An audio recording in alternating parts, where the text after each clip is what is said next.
television station on Space to Ground. Welcome to Space to Ground, your weekly look at what's happening on board the ISS. I'm Dan Hewitt. The first spacewalk of the summer has been completed. Russian cosmonauts Alexander Skvortsov and Oleg Artemyev spent a few hours working in the vacuum of space. The rookie spacewalking duo installed a new communications antenna, relocated a plasma wave experiment, and moved a cargo boom to its new permanent home. This was the 180th spacewalk in support of station assembly and maintenance.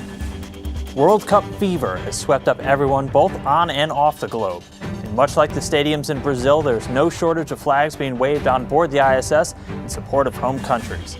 Representing the United States, Germany, and Russia, the crew of Expedition 40 got a chance to show off their own skills with a friendly match in zero-G.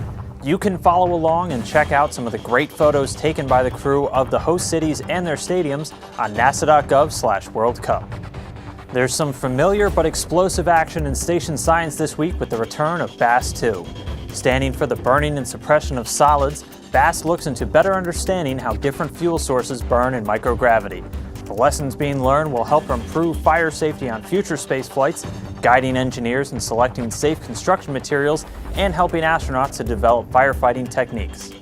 This week's social media question comes from Stones on YouTube, who asks, what sort of materials are used in the section of the ISS that has better shielding from solar events?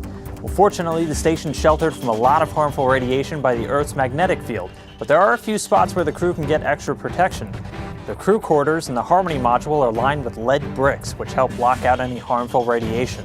It can also go to part of the Russian service module or the Destiny laboratory.